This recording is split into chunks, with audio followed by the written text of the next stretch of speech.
Hello students, हम लोग आज पढ़ेंगे theories of covalent bond.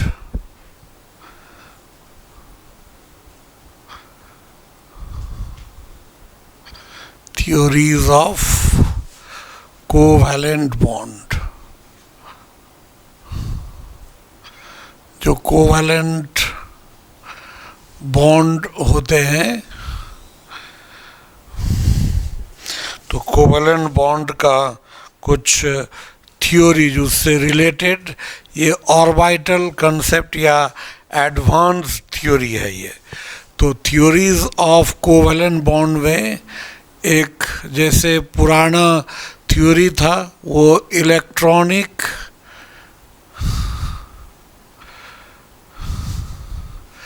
Theory of valency, ये हम लोग ऑलरेडी पढ़ चुके हैं। इलेक्ट्रॉनिक थ्योरी ऑफ वैलेंसी यानी कि ETV जो दिया गया था लिविस, कोशेल, लैंगमुर ये सब के द्वारा, इलेक्ट्रॉनिक थ्योरी ऑफ वैलेंसी। दूसरा हम लोग इसमें पढ़ेंगे ये वैलेंस बॉन्ड थ्योरी। हालांकि इसके पहले जो पढ़ना होता है, जैसे जनरली हम लोग लिखने में लिख सकते हैं valence shell electron pair repulsion theory, लेकिन उसमें कुछ फैक्ट्स है वो समझना पड़ेगा। तो उसको समझने के लिए वैलेंस बॉन्ड थ्योरी अगर हो जाए तो थोड़ा बेटर होगा समझना, इसलिए हम पहले वैलेंस बॉन्ड थ्योरी को बता दे रहे हैं। वैलेंस बॉन्ड थ्योरी का दो पार्ट है, एक है हम लोग कह सकते हैं एडवांस्ड वैलेंस बॉन्ड थ्योरी और एक नॉर्मल वैलेंस बॉन्ड थ्योरी।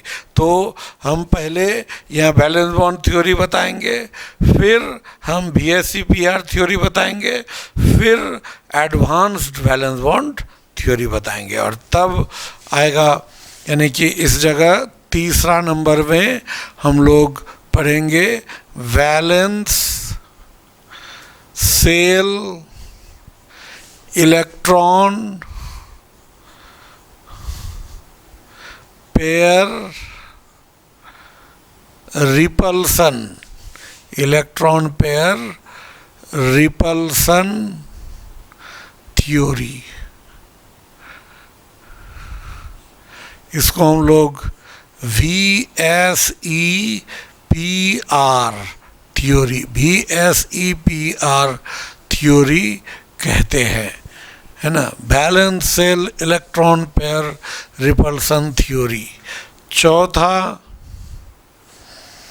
इसके बाद हम लोग यहाँ पर वही एडवांस्ड में आ जाएगा ये सब, इसमें आएगा हाइब्रिडाइजेशन, हाइब्रिडाइजेशन, और तब फिर इसमें हम लोग पढ़ेंगे ये मॉलिक्यूलर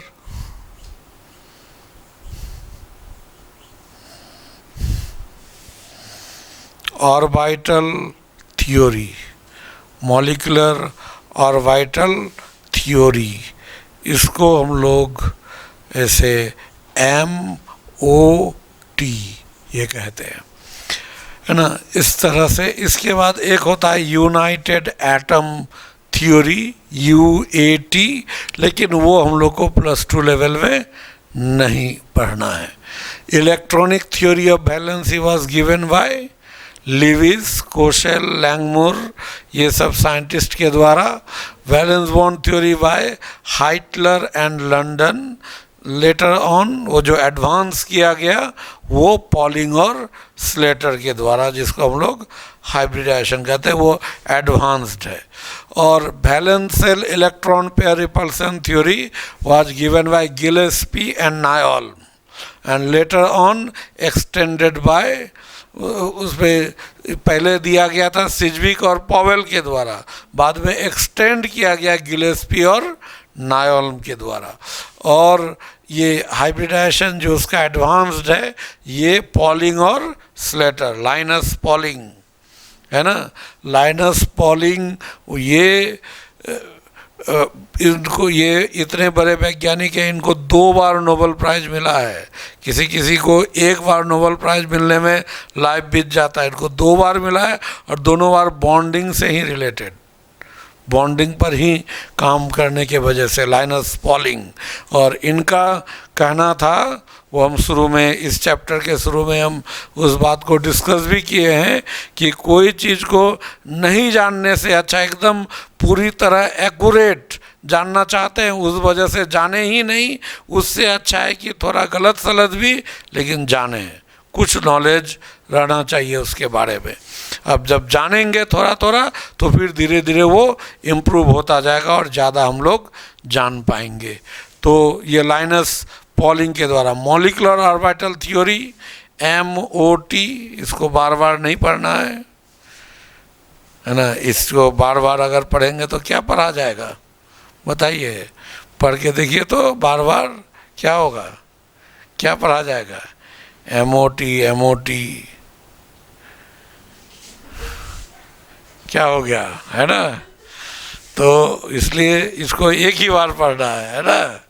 तो इसलिए ये अगर क्लास में पढ़ रहे हैं और वहाँ कोई उस तरह का मिल गया तो बोलेंगे कि हमको चिढ़ा रहे हैं, है ना। तो ये दिया गया था इसको हुंड एंड मिलिकन के द्वारा, हुंड एंड मिलिकन के द्वारा मॉलिक्यूलर ऑर्बिटल थ्योरी।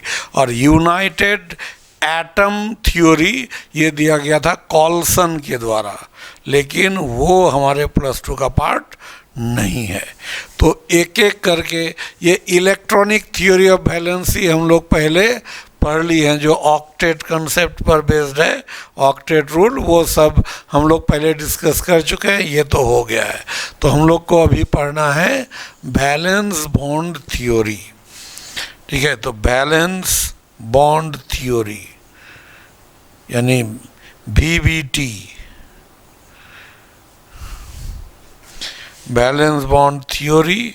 और ये बैलेंस बॉन्ड थ्योरी ये जो है ये इसके द्वारा दिया गया था, suggested bye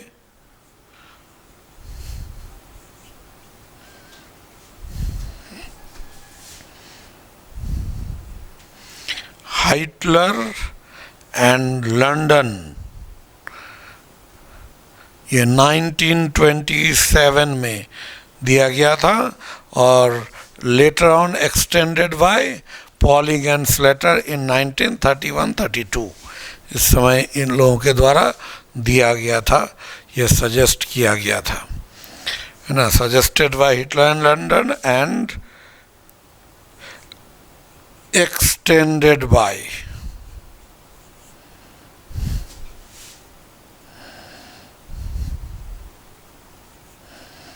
Pauling and Slater, ठीक है। ये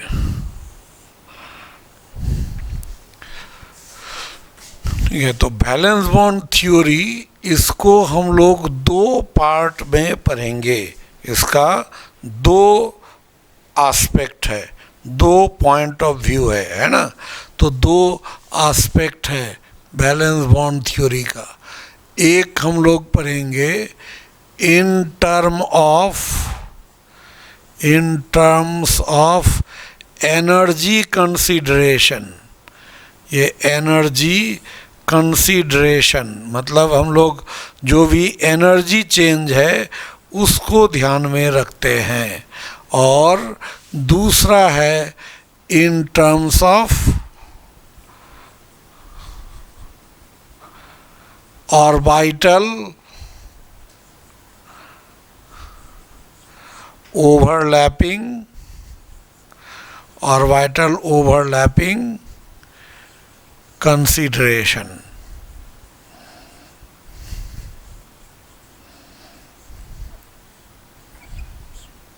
ठीक है, ये 2 तरीका है। ये दो पॉइंट ऑफ व्यू से हम लोग वैलेंस बॉन्ड थ्योरी का स्टडी करेंगे, ठीक है। अब इसमें एक एक करके हम लोग लेते हैं, ये नोट कर लिए ना, तो एक एक करके हम लोग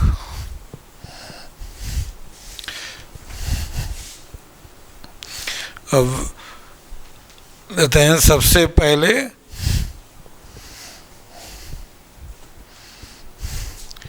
यहाँ in term of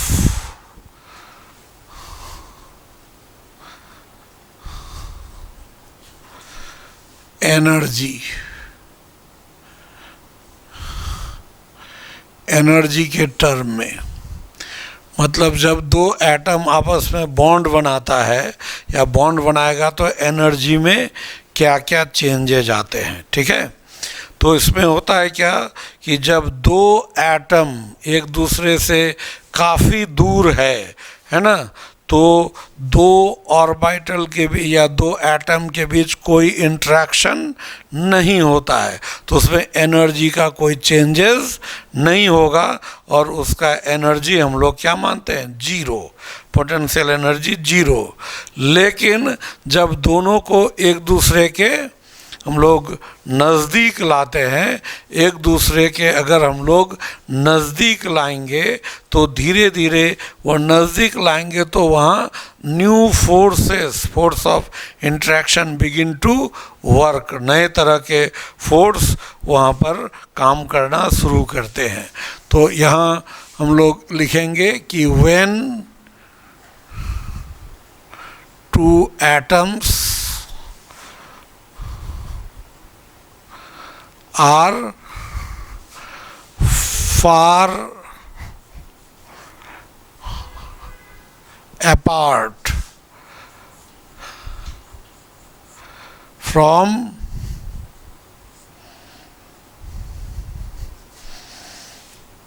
each other, एक दूसरे से काफ़ी दूर है, far apart from each other, एक दूसरे से अगर दूर है तो there is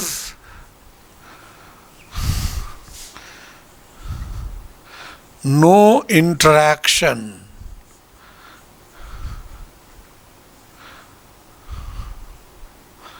there is no interaction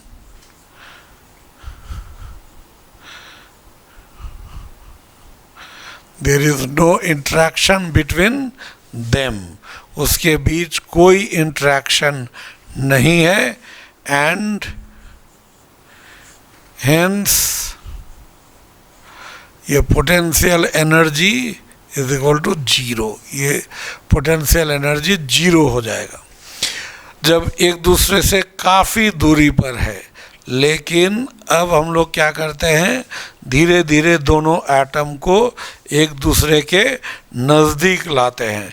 जब वो एक दूसरे के नज़दीक आता है तो उसमें दो तरह का फोर्स काम करने लगेगा, अट्रैक्टिव और रिपल्सिव। तो व्हेन दीज एटम्स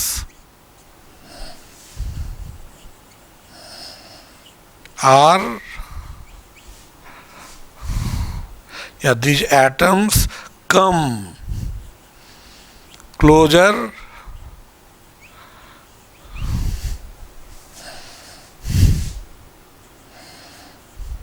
gradually, मतलब धीरे धीरे वो जब एक दूसरे के नज़दीक आता है,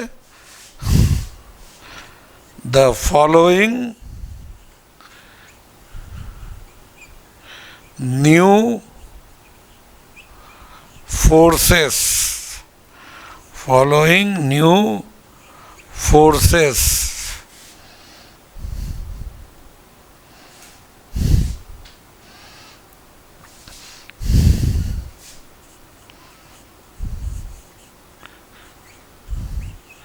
begin to work,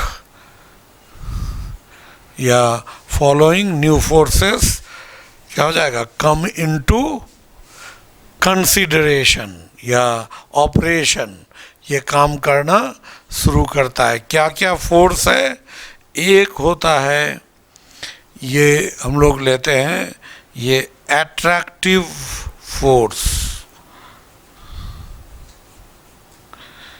attractive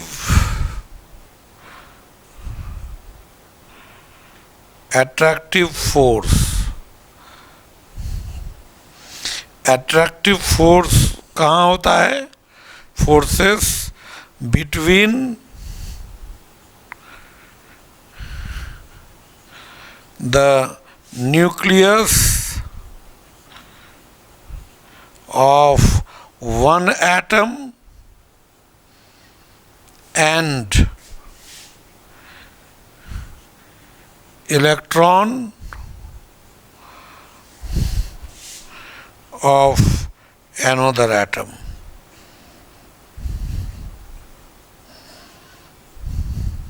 ठीक है, मतलब एक एटम का न्यूक्लियस और दूसरे एटम का इलेक्ट्रॉन के बीच क्या होगा? न्यूक्लियस में प्लस चार्ज और इलेक्ट्रॉन में माइनस चार्ज, तो क्या होना चाहिए? एट्रैक्शन होगा ना, एट्रैक्शन होगा। दूसरा, अगर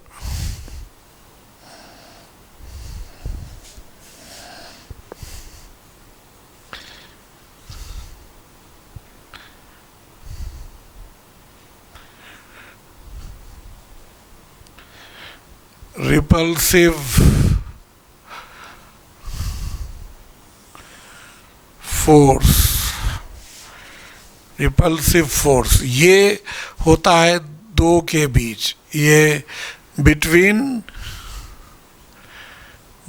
the nuclei of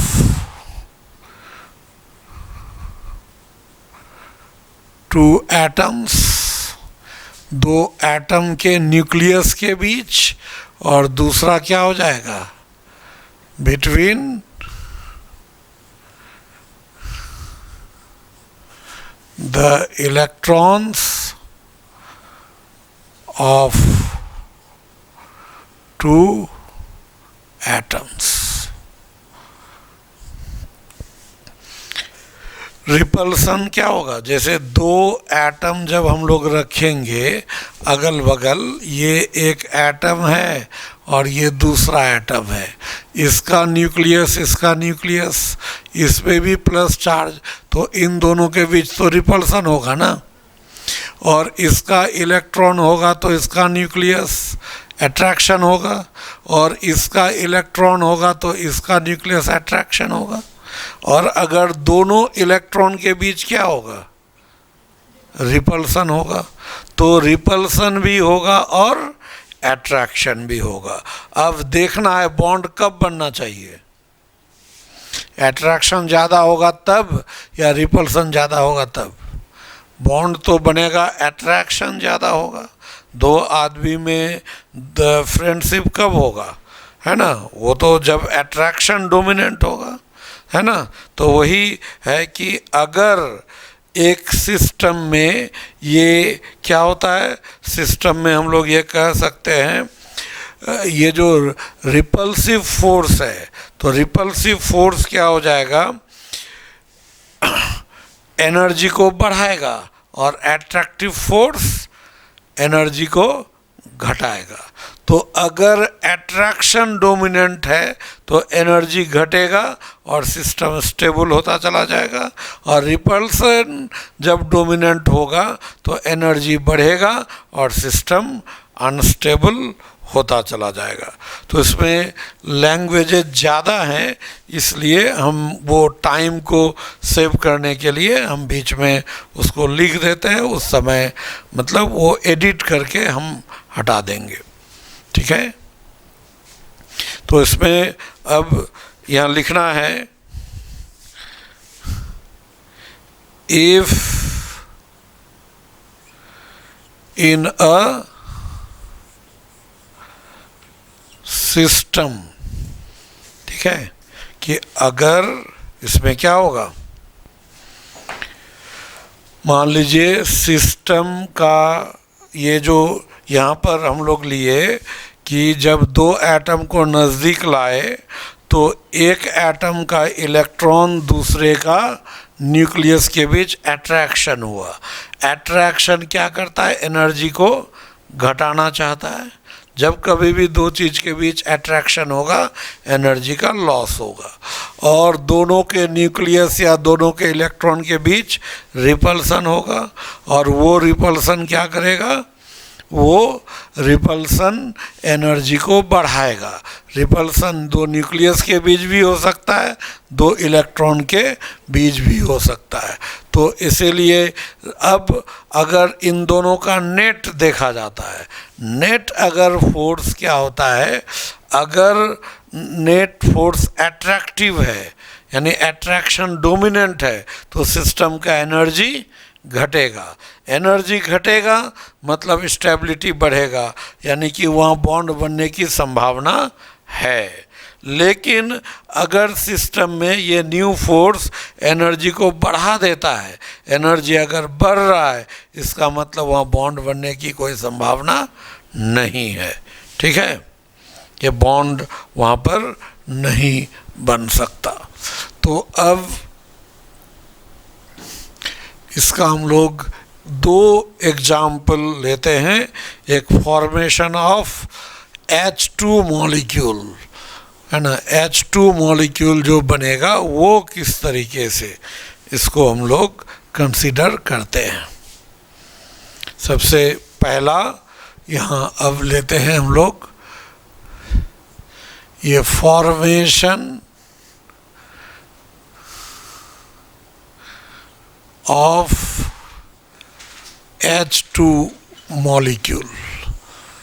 H2 molecule, दो हाइड्रोजन एटम के बीच ये जुटा तो बॉन्ड बना ना, इसका मतलब यहाँ क्या रहा होगा? अट्रैक्शन डोमिनेंट होगा, है ना, अट्रैक्टिव फोर्स।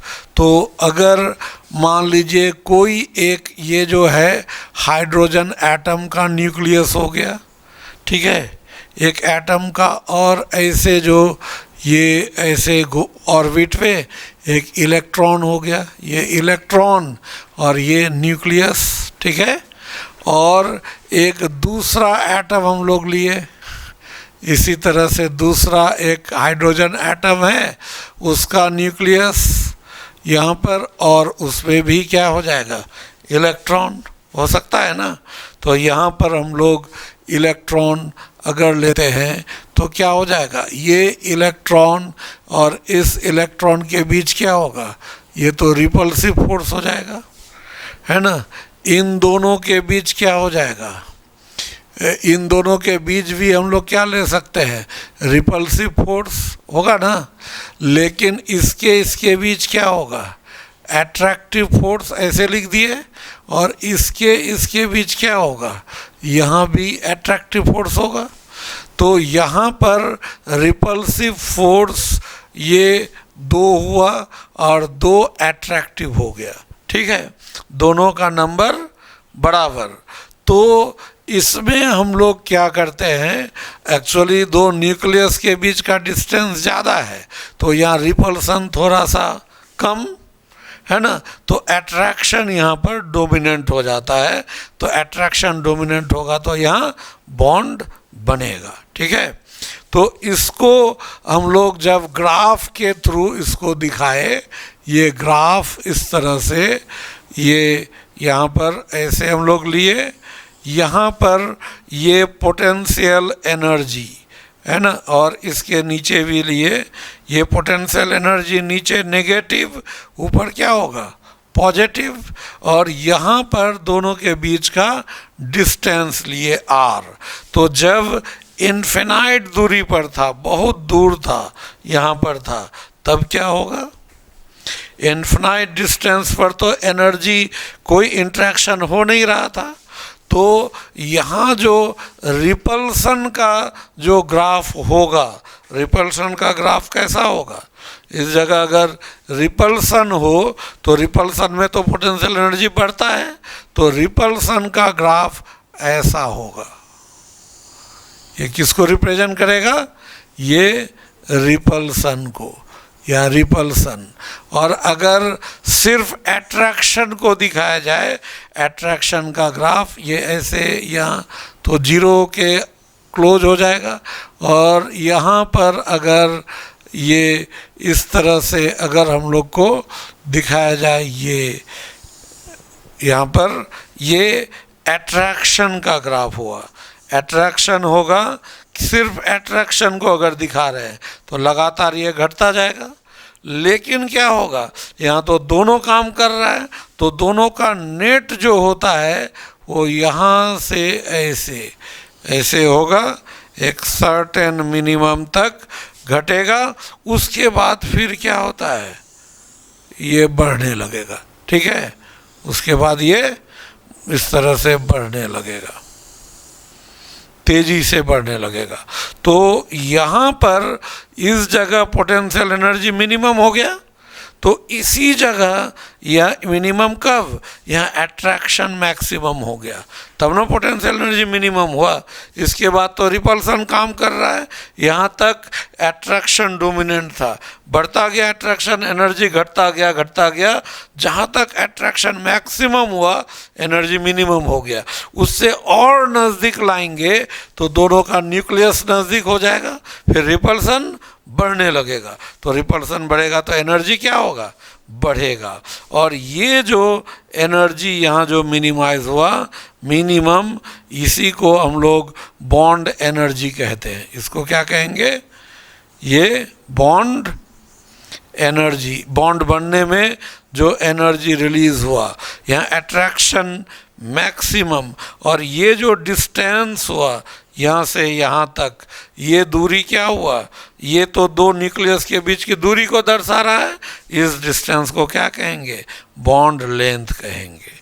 क्या कहते हैं, बॉन्ड लेंथ। जब एट्रैक्शन डोमिनेंट था तब दोनों के न्यूक्लियस के बीच की दूरी, देखिए इसको समझिए ठीक से, यहाँ दूरी बहुत ज़्यादा, यहाँ तो जीरो है ना, इधर जैसे जैसे जाएंगे एनर्जी बढ़ रहा है, तो 0 1 2 3 4 5 6 किसी भी यूनिट में ले लीजिए तो एनर्जी, ये तो डिस्टेंस है ना, डिस्टेंस बढ़ रहा है, एनर्जी तो ऐसे चेंज होगा, ये डिस्टेंस। तो जब यहाँ डिस्टेंस लिए, मतलब डिस्टेंस बहुत ज़्यादा है, तो यहाँ एट्रैक्शन रिपल्सन कुछ नहीं, एनर्जी लगभग जीरो। लेकिन जैसे नज़दीक लाए, पहले क्या होता है, एट्रैक्शन काम करने लगता है, एट्रैक्शन धीरे धीरे एट्रैक्शन बढ़ता गया, वो धीरे धीरे एनर्जी घटता गया, एक सर्टेन मिनिमम डिस्टेंस पे आकर वो रुक जाएगा, वहाँ तक एट्रैक्शन मैक्सिमम था। उससे और नज़दीक अगर लाइएगा तो क्या होगा, वो रिपेल करने लगेगा, और वहाँ से वो क्या होगा, दूर भागेगा। जैसे होता है ना, एकदम साधारण जीवन में भी हम लोग का ऐसा होता है, कोई आपका रिश्तेदार है, दूर में रहता है, तो दूर में रहने पर क्या होता है, हम लोग बोलते हैं कि आइए, बात करते हैं फ़ोन पे, आइए एक बार घूम के जाइए, आइए, आते क्यों नहीं है ना।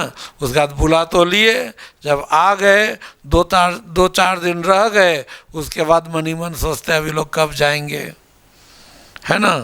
तो ये जो धीरे धीरे, क्योंकि सबका अपना एक टाइमिंग फिक्स होता है, अपना वर्क होता है, तो गेस्ट 2-3 दिन के लिए ठीक है, उससे ज़्यादा जब होने लगता है तो फिर लगता है कि अब जल्दी चले ही जाते तो अच्छा था।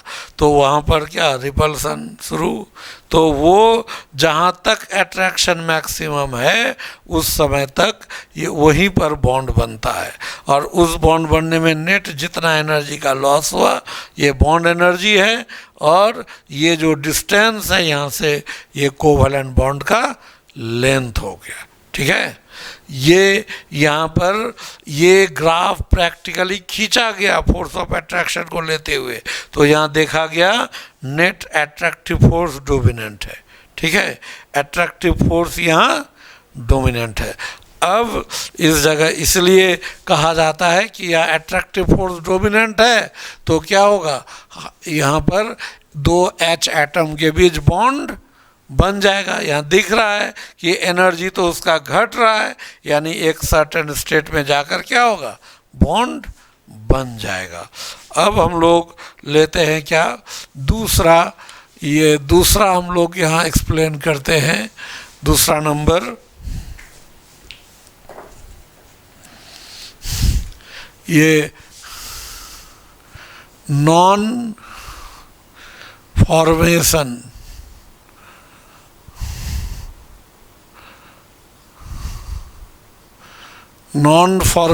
ऑफ He2, He2 का नहीं बनना।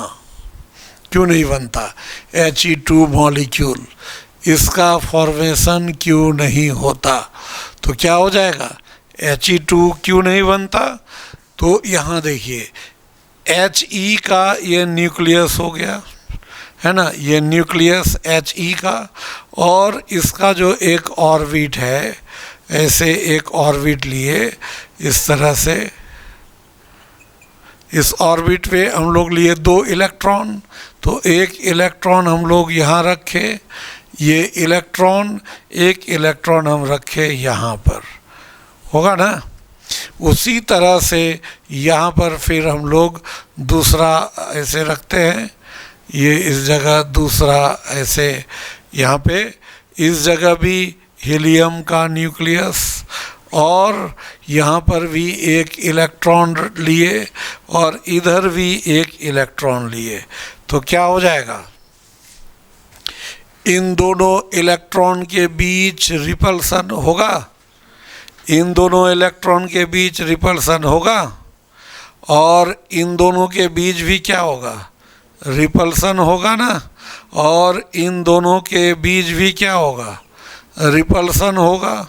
तो कितना रिपल्सन हुआ, 1 2 3 4 है ना, एक और रिपल्सन है, इन दोनों के बीच भी तो रिपल्सन है, दोनों के न्यूक्लियस के बीच कितना रिपल्सन, 5। अब अट्रैक्शन इसके बीच होगा ना, तो ये एक अट्रैक्शन हो गया, और अट्रैक्शन इसके बीच भी होगा, तो क्या हो जाएगा, 2 हुआ, होगा ना, 2, फिर इसके बीच हुआ अट्रैक्शन 3, और इसके बीच अट्रैक्शन हुआ कितना अट्रैक्शन हुआ, और repulsion 5 possible repulsion, 5 type of repulsive forces and 4 attractive forces. तो कौन ज़्यादा हुआ, रिपल्सिव फोर्स ज़्यादा हुआ, तो यहाँ बॉन्ड बनेगा,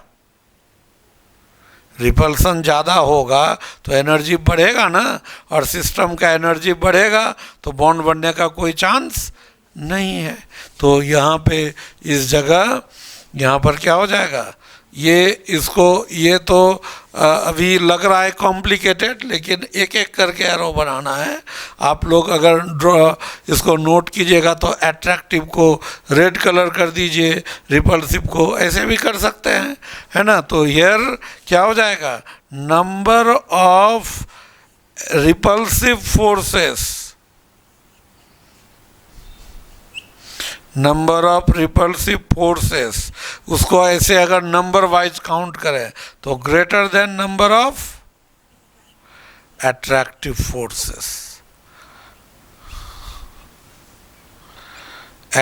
फोर्सेस, तो इसके वजह से क्या हो जाएगा, therefore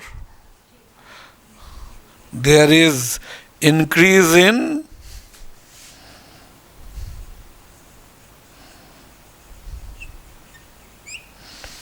potential energy, and hence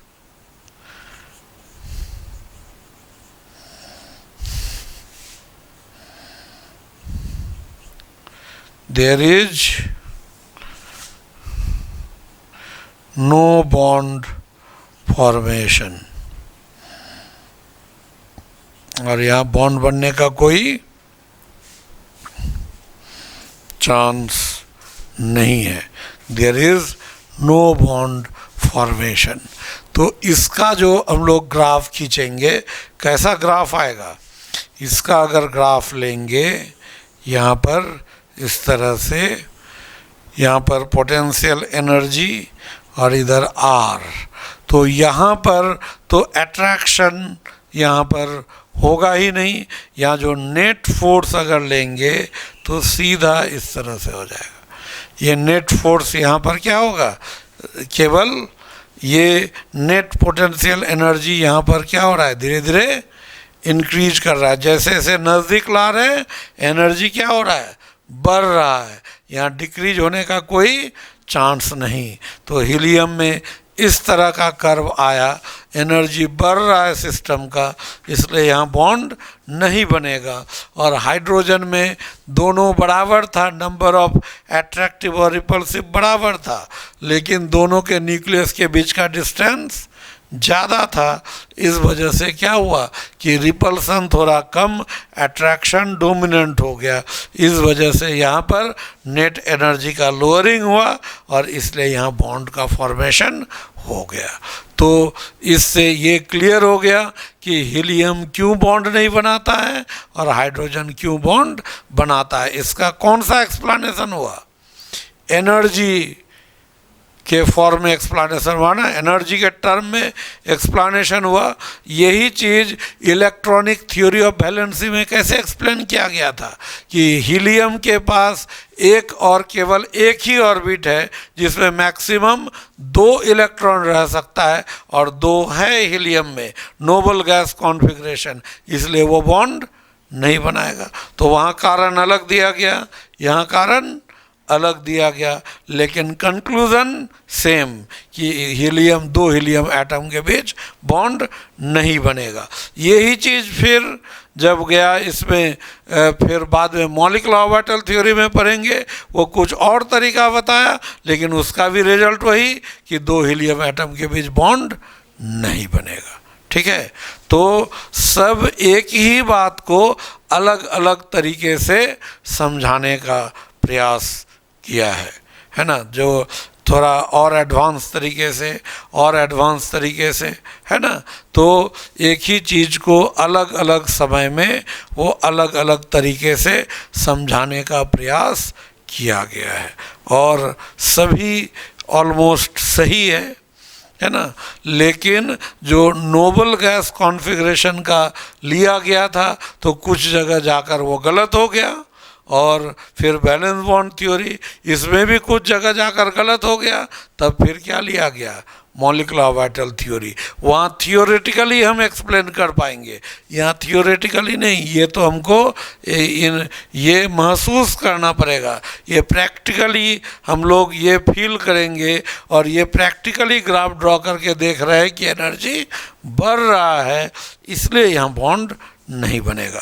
तो जैसे जैसे बाद में आता गया, जैसे होता है ना शुरू में मोबाइल जो आता था उसका और अभी जो आता है कितना अपडेटेड वर्जन होता है ना। तो बाद में जो जितना आएगा वो उतना ज़्यादा अपग्रेडेड होगा, उतना ज़्यादा फैसिलिटी होगा। तो वही जो बाद में थ्योरी आए उतना अपग्रेडेड हुए और वो चीज़ों को कम से कम एक्सेप्शन के साथ एक्सप्लेन कर पाए।